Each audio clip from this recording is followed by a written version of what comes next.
Bonjour à tous, merci à ceux qui sont encore là.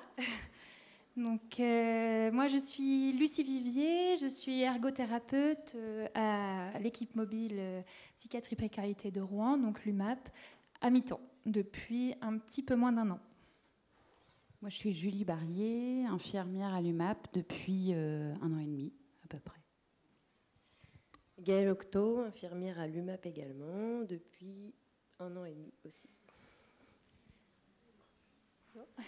Donc moi je vais vous présenter la création du poste d'ergothérapeute au sein de l'UMAP. Donc à savoir que c'est un temps qui est partiel, du coup je suis à 50% depuis un petit peu moins d'1 an, donc c'est un poste qui est tout nouveau, qui est en cours encore de réflexion, d'évolution, de perfectionnement, voilà, de réflexion d'équipe, de lecture, de partage avec des sociologues et d'autres professionnels. Tout d'abord, une rapide présentation de l'UMAP, donc, qui est l'unité mobile d'action psychiatrie précarité du centre hospitalier du Rouvray de Rouen. Donc, nous sommes rattachés à ce centre hospitalier. L'UMAP a été créée en 1999, donc elle a une longue histoire derrière elle. L'équipe est composée de 0,5 ETP psychiatre, 3,5 ETP IDE, donc actuellement il nous manque 0,5, 0,5 ETP ergothérapeute, donc moi, un ETP psychologue qui est partagé entre 2 psychologues, 0,5 ETP cadre de santé et 1 ETP secrétaire. Notre champ d'action est sur Rouen et son agglomération, mais largement concentré sur le centre-ville de Rouen. La file active est d'environ 530 personnes à l'année. L'UMAP fait des permanences donc dans les hébergements d'urgence hommes, femmes et enfants, dans des centres d'accueil de jour et auprès de gens du voyage, donc le RAGV, et propose aussi des consultations. Pour rentrer dans le vif du sujet, du coup, je vais vous présenter rapidement l'ergothérapie. Je vais essayer de ne pas vous assommer avec des définitions, mais très rapidement. Donc, l'ergothérapie, qu'est-ce que c'est ? C'est un professionnel de santé qui est spécialiste de l'occupation humaine et du lien entre l'activité et la santé. Donc pendant nos 3 ans d'études, on apprend à analyser une activité, faire du lien avec la santé, quelle qu'elle soit, dont la psychiatrie, et en quoi l'activité a des vertus thérapeutiques.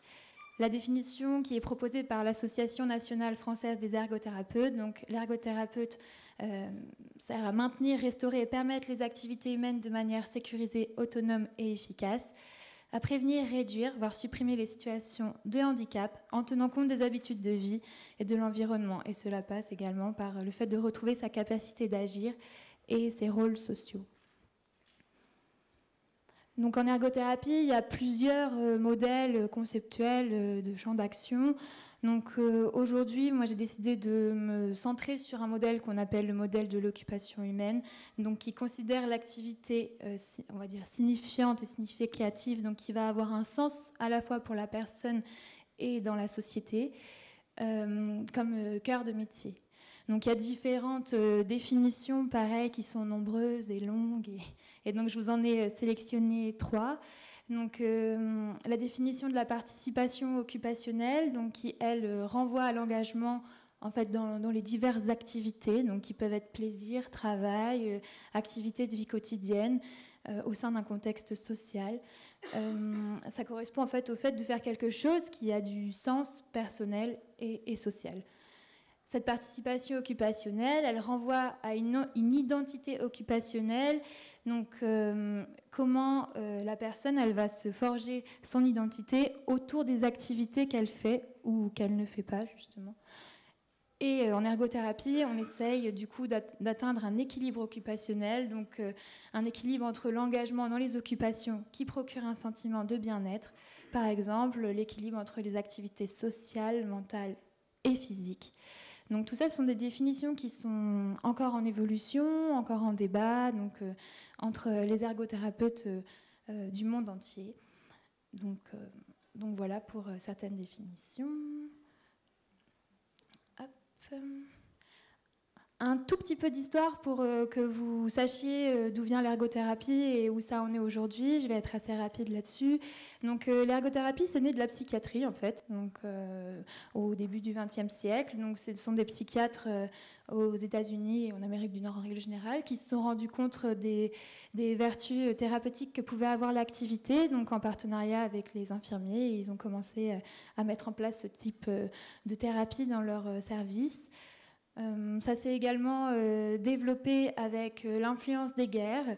Donc, comment permettre aux vétérans et aux anciens soldats de guerre de retrouver une autonomie et de retrouver des activités qui avaient du sens pour eux. Et donc, c'est là que ça a vraiment commencé à émerger en France suite aux guerres mondiales. Ça s'est beaucoup développé dans les années 70 avec le concept de handicap qui a connu sa définition et son essor. Et aujourd'hui, c'est une profession, un métier qui connaît un essor assez important de par le vieillissement de la population, l'augmentation de l'espérance de vie, l'émergence de nouvelles pathologies et aussi, vous en entendez sûrement parler, tous les enfants atteints de troubles des apprentissages. Donc l'ergothérapeute intervient beaucoup dans ce domaine-là, le développement des technologies. Et ça se développe aussi dans le domaine social de plus en plus, donc avec une ergothérapie qu'on va appeler ergothérapie plus sociale. Alors, les missions de l'ergothérapeute qui avaient été à la fois définies avant mon arrivée et qui ont été aussi un petit peu remaniées au fil de cette année. Donc, elles sont assez variées. Ça passe par l'amélioration de la qualité de vie, du bien-être, de l'autonomie, la favorisation de l'autonomie et de la revalorisation à travers l'activité. Donc, je participe évidemment à l'accroche et à l'accès aux soins par le biais de l'activité. J'accompagne dans les démarches d'orientation, notamment sur tous les projets de relogement des personnes. Je participe au développement du travail de prévention, au partenariat avec les partenaires médico-sociaux et sociaux, l'investissement dans les activités signifiantes et significatives des gens. J'essaye aussi, en plus de me baser sur l'occupation humaine et tous les principes qu'on a un peu développés précédemment, sur le principe de santé communautaire. Donc, comment utiliser les ressources que possède la communauté pour permettre l'amélioration de la santé, donc, c'est-à-dire les acteurs locaux, type associatifs, les jardins partagés. Donc, je développerai un petit peu après. Donc c'est vraiment sur ces deux grandes thématiques-là qu'on a essayé de construire ce poste avec l'équipe de l'UMAP, mais il y a encore d'autres choses à construire. Santé communautaire et participation occupationnelle. Donc vraiment rendre la personne aussi actrice de son parcours, enfin lui donner en tout cas l'entière place sur ses choix de vie. Un petit passage concret sur ce que ça donne dans mon quotidien d'ergothérapeute et dans notre quotidien d'UMAP. Les différents types d'interventions, donc elles sont à la fois individuelles et groupales. Donc elles commencent souvent par l'intervention groupale. Donc je propose une activité groupe. Parfois il y a des personnes qui vont beaucoup accrocher à cette activité et puis après qui vont un peu être en demande et du coup on va construire un parcours plus individualisé à ce moment-là. Donc ça passe par de la médiation thérapeutique et de l'accompagnement dans les activités de vie quotidienne, car à l'UMAP on intervient également dans un CHRS. Donc c'est dans ce cadre-là que j'ai fait de l'accompagnement. Des interventions individuelles, donc par des entretiens qui sont souvent liés à la médiation thérapeutique de groupe, donc les personnes sollicitent ensuite un peu de discussion. Dans l'évaluation et la favorisation de l'autonomie, dans l'intégration à la cité, par de la médiation aussi individuelle, quand des personnes sont en demande d'avoir plutôt un suivi à travers l'activité, mais seules parce qu'ils ne se sentent pas d'être dans un groupe, et de l'accompagnement dans certaines démarches, qu'elles soient sociales ou administratives parfois. Donc, les différents ateliers qui sont proposés. Donc, le premier atelier qui a été mis en place, c'est un atelier de pâtisserie dans un restaurant social. C'est un accueil de jour en fait, qui est destiné aux personnes sans domicile ayant des problèmes de santé. Donc, qui s'appelle la chaloupe. Donc les personnes en fait mangent sur place et ensuite elles sont accueillies l'après-midi dans le but de lutter contre leur isolement. Donc l'atelier pâtisserie a été mis en place avec la collaboration des travailleurs sociaux qui sont sur place, donc qui leur permet aussi d'avoir un regard différent sur les personnes qu'ils accueillent au quotidien. Donc c'est un atelier qui est ouvert. Toutes les personnes qui sont présentes peuvent venir dans cet atelier-là. Il n'y a pas de... Je ne dis pas non, tu ne peux pas venir parce que tu n'es pas psychotique. Cependant, c'est juste un groupe limité à 4-5 personnes parce que la salle n'est pas très grande et parce que nous n'avons pas les moyens d'accueillir simplement un groupe plus grand. Donc, les recettes sont choisies par les personnes présentes sur la structure. Donc, c'est une fois toutes les 2 semaines.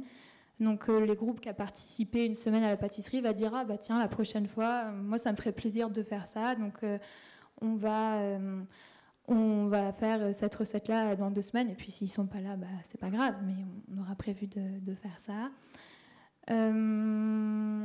Donc voilà pour le déroulement de l'atelier pâtisserie. C'est un atelier qui fonctionne plutôt bien, qui attire beaucoup de personnes, il y a toujours du monde présent, et ça permet vraiment de créer une accroche avec les gens qui parfois à travers cet atelier commencent à parler de leur parcours de vie, de leur vie antérieure, de leurs souhaits pour le futur. Je repense à un monsieur qui était très silencieux, souvent très isolé en fait dans la chaloupe, et du coup les gens souvent qui sont silencieux et isolés, il y en a tellement d'autres qui font du bruit à côté qu'on les laisse un petit peu dans leur isolement. Donc ce monsieur-là, il a été intéressé pour participer. Et il s'est avéré que c'était un monsieur qui avait été cuistot sur les croisières et sur les bateaux, donc qui avait fait ça toute sa vie. Et puis suite à des accidents de la vie, comme vous le savez, il a arrêté ça. Et du coup, ça lui a permis d'enclencher là-dessus la discussion, de me parler de sa vie, après de m'évoquer qu'il avait beaucoup d'angoisse.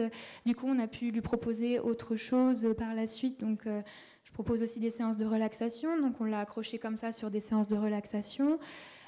Par contre, c'est un monsieur qui ne souhaite pas avoir de lien avec la psychiatrie. Donc, ce qui est assez rigolo, c'est que moi, ils ne m'ont pas identifié comme l'hôpital. Donc, par exemple, ce monsieur-là, je l'accroche petit à petit à des soins, mais à travers une activité. Et peut-être que par la suite, il pourra rencontrer une infirmière ou avoir un suivi avec un psychiatre. Il y a d'autres jeunes pour qui ça nous paraît, qui avaient des formations en cuisine ou pas, et pour qui ça nous a permis d'en savoir plus sur leur vie et leur projet de vie, et donc ensuite de construire avec eux des parcours. Donc je pense aussi à un jeune migrant, cette fois-ci, qui, par les ateliers pâtisserie, les travailleurs sociaux ne le savaient pas non plus, avait été cuistot en Tunisie puis en Libye. Et donc, il a fait les ateliers, il a été superviseur avec moi des ateliers, donc il était super reboosté, revalorisé. Et je l'ai ensuite orienté vers un restaurant associatif de la ville de Rouen, où il est devenu bénévole, où il a fait ses preuves. Et par la suite, il a été embauché par les Emmaüs. Donc, c'est une jolie histoire. Ouais, bon, voilà. Ce sont des petits exemples. On propose ici aussi dans cette structure du sport collectif, donc avec un travailleur social ou avec un collègue infirmier. Donc pareil, c'est ouvert, toutes les personnes présentes peuvent décider de participer. Le but, c'est vraiment d'ouvrir l'activité à tout le monde sans choix, sans discrimination. Et souvent, on relève des besoins en fait, qu'on n'avait pas forcément identifiés auparavant à travers l'activité, qui permet aussi d'évaluer parfois une symptomatologie qui peut être silencieuse. L'organisation, donc on va sur l'extérieur, sur soit les terrains de pétanque, on avait le projet de faire du foot aussi, mais pour l'instant, ça n'a pas pu se mettre en place, et la pétanque, ils adorent, ça marche bien. Ils veulent tout le temps faire pétanque. C'est un peu au choix, je propose, mais la pétanque, ça les botte. Une des missions qui avait été pensée pour ce poste est du coup le bilan d'autonomie. Donc ça, c'est vraiment pour aider soit les acteurs du social ou même l'hôpital à faire des orientations sur le logement. Donc comme la profession d'ergothérapeute est vraiment centrée sur l'autonomie des gens. Donc on a des mises en situation écologique pour évaluer l'autonomie dans les activités de vie quotidienne, donc prise des transports en commun, aller faire les courses, gérer un petit budget, faire ensuite une recette, respecter ou pas des normes d'hygiène. Donc voilà, ça passe aussi par des auto-évaluations et des entretiens pour faire un point sur ce que la personne aussi, elle pense d'elle-même, elle pense être capable de faire et quel est son projet de vie. Donc le but, c'est de vraiment être centré sur cette personne et répondre à ses besoins spécifiques et pas imaginer quelque chose qu'on penserait être bien pour elle sans avoir pris en compte son avis. Donc c'est sur prescription médicale et de plus en plus par demande soit de l'équipe de l'UMAP ou des partenaires sociaux. Donc c'est vrai que c'est pas toujours évident de s'intégrer quand on est une nouvelle profession au sein d'une équipe, mais aujourd'hui il y a même des demandes qui viennent directement des foyers d'hébergement d'urgence en me disant est-ce que tu pourrais pas me filer un coup de main, je suis en difficulté pour orienter cette personne-là en logement, est-ce qu'on pourrait faire un bilan? Donc on a une intervention en CHRS, donc un CHRS qui s'appelle l'URAS, donc l'unité de reconquête de l'autonomie sociale, donc qui accueille des personnes vieillissantes qui ont été en situation de précarité et alcoolodépendantes, donc avec la spécificité d'autoriser la consommation d'alcool au sein de la structure. Donc ils ont en fait c'est une structure qui est sur 3 étages et le 3e étage, il y a 4 petites chambres qui sont dédiées justement à l'autonomie des personnes. Donc 4 hommes vivant là-bas. Donc en discutant avec les équipes sociales, ils m'ont demandé si j'étais d'accord et si j'avais la possibilité d'intervenir sur cet étage-là pour les aider en fait au gain d'autonomie des résidents. Donc c'est passé par par diverses étapes, donc déjà de l'accroche, parce que j'ai eu beaucoup de mal à me faire accepter à cet étage-là. Donc il est arrivé des mercredis où je toquais à la porte et puis personne m'ouvrait. Mais bon, c'est pas grave, ça a été de la création de liens progressifs à travers l'activité et le dialogue. Et puis petit à petit, on a commencé à faire du jeu de société, puis à faire de la cuisine, puis à mettre en place des calendriers de nettoyage, parce qu'en fait, ils en avaient marre que ce soit sale, mais ils n'osaient pas trop non plus en parler. Des fiches d'aide à l'utilisation d'électroménager, la mise en place de différentes aides pour eux. Et aujourd'hui, ce groupe-là, en fait, il est devenu très ponctuel. Avant, il était hebdomadaire, et comme ils ont vraiment bien gagné en autonomie, ils ont pratiquement plus besoin de moi, donc c'est très bien. Ce sont aussi des hommes qui ont à vocation de quitter l'URAS et ensuite de prendre un appartement ou d'aller en résidence pour personnes âgées. On propose aussi des médiations sur la structure. Donc à l'UMAP, on a des bureaux et on a un petit local. Donc on propose des séances de relaxation et de détente corporelle. Donc c'est avec Gaëlle que nous faisons ça toutes les deux. Donc là, en fait, c'est marqué femmes et hommes ayant été victimes de violences, mais en fait, on l'ouvre à toutes les personnes qui en auraient besoin. Mais on a 2 groupes de 3, un groupe de femmes et un groupe d'hommes. Donc là, pareil, on a reçu des gens qui ont eu des retours assez satisfaits sur cette médiation. Donc comme une dame qui avait vraiment des difficultés à élaborer, que ce soit avec le psychologue ou avec l'infirmière, et qui, suite à la relaxation, a réussi à retrouver le sommeil. Donc elle dormait plus non plus. Donc elle avait relaxation le lundi, et la nuit du lundi au mardi, systématiquement, elle arrivait à dormir. Donc ça, c'était déjà une grande victoire. Et elle expliquait également qu'elle se sentait, grâce à la relaxation, qu'elle se sentait revivre. Donc voilà. Après, à l'UMAP, nous avons également proposé une autre activité de sport, donc plutôt orientée pour les personnes qui n'auront accès à l'activité nulle part ailleurs, et une activité d'art plastique, donc cette fois-ci avec Julie, ici présente. Donc aussi pour permettre toujours à des personnes qui n'arrivent pas ou qui ont des difficultés à s'exprimer par la parole, d'avoir un autre biais d'expression. Voilà. Donc on utilise l'art pour leur permettre de s'exprimer et d'élaborer autour du trauma ou autre. Donc les médiations à l'UMAP, c'est assez récent. Ça fait pas très longtemps qu'elles sont mises en place. Quand elles ont lieu, ça marche bien, mais c'est pas toujours facile pour les personnes de venir. On sait bien qu'il y a des problèmes de temporalité et parfois de fatigue. Donc on a parfois des difficultés à les rencontrer sur place. l'idée, ça aurait pu très bien de se faire dans les foyers, mais bon, il y a des questions organisationnelles aussi qui font qu'on fait comme on peut.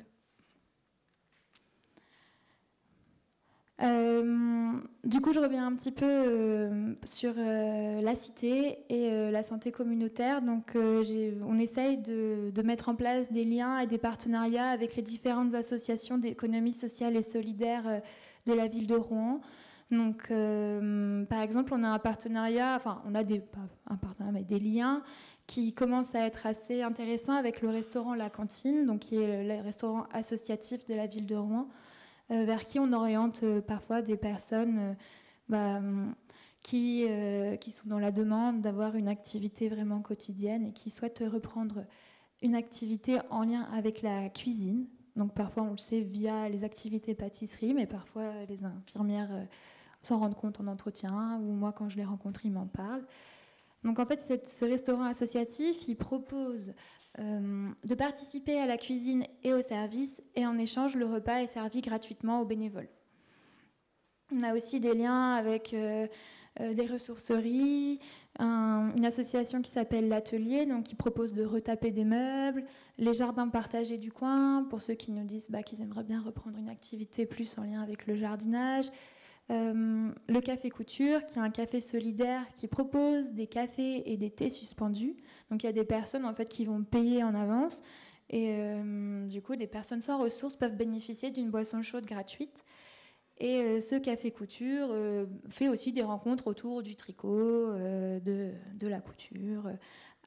Voilà. Donc les rencontres tricot sont gratuites. Donc nous, comme il y a des ressourceries, on a des aiguilles et de la laine à très bas coût, donc on peut fournir aux patients et après ils peuvent y aller s'ils le souhaitent. On les oriente vers les bibliothèques, voilà, vers les différentes associations, vraiment en fonction de leur profil et de leurs envies et de ce qu'on a pu évaluer ensemble. Le but, c'est vraiment de permettre qu'ils soient réintégrés et qu'ils récupèrent une identité autre que l'identité de personnes à la rue sans activité. Ça, c'est des petits verbatims des participants aux différentes activités proposées, donc, qui ont été recueillis par une stagiaire. Donc, les activités comme ça me permet de les oublier, donc mes problèmes, de me mettre dans le truc, dans la bonne humeur, et c'est vrai que ça fait du bien parce qu'on ne pense plus aux problèmes. On est là avec des bonnes personnes, on fait passer le temps, on s'amuse, on apprend aussi. C'est le meilleur moment de ma journée. Elle fait de la psychologie par les activités. Ça me permet de changer les idées, d'avoir l'esprit ailleurs. Le fait d'être occupée, ça permet d'être bien. Ça me permet d'être plus sociable, d'avoir un contact avec des personnes que je ne prends pas forcément le temps de parler. On apprend chacun des autres et puis ça diversifie les conversations.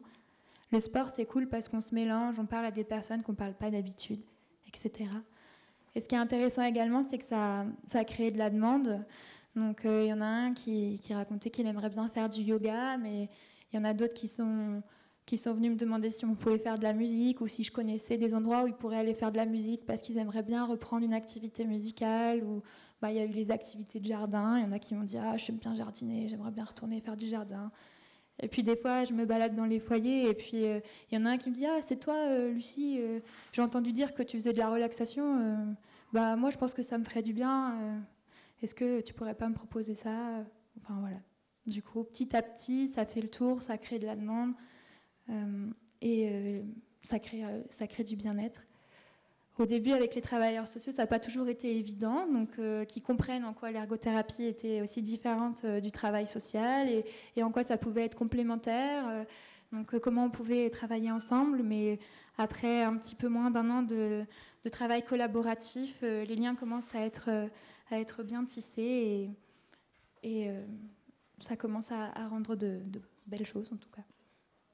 Je vais laisser la parole à mes collègues infirmières. Alors non, on va juste compléter en fait ce qu'a dit Lucie, parce qu'elle a dit l'essentiel. Nous, c'est d'un point de vue personnel, on est arrivé sur l'UMAP seulement 6 mois à peu près avant Lucie, et on est arrivés toutes les deux en même temps.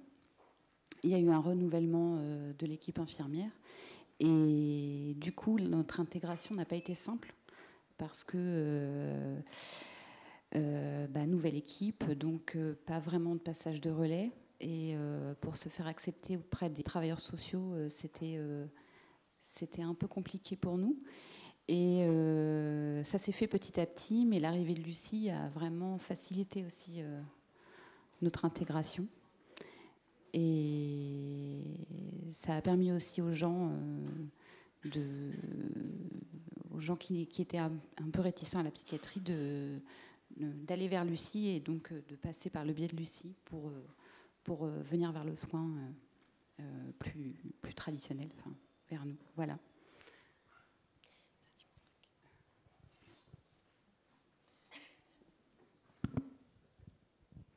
Vous avez fini ? Notre travail est plutôt complémentaire. Donc c'est assez intéressant de travailler avec Lucie. Et puis ça diversifie aussi la prise en charge à l'UMAP, donc grâce aux médiations qui n'existaient pas auparavant.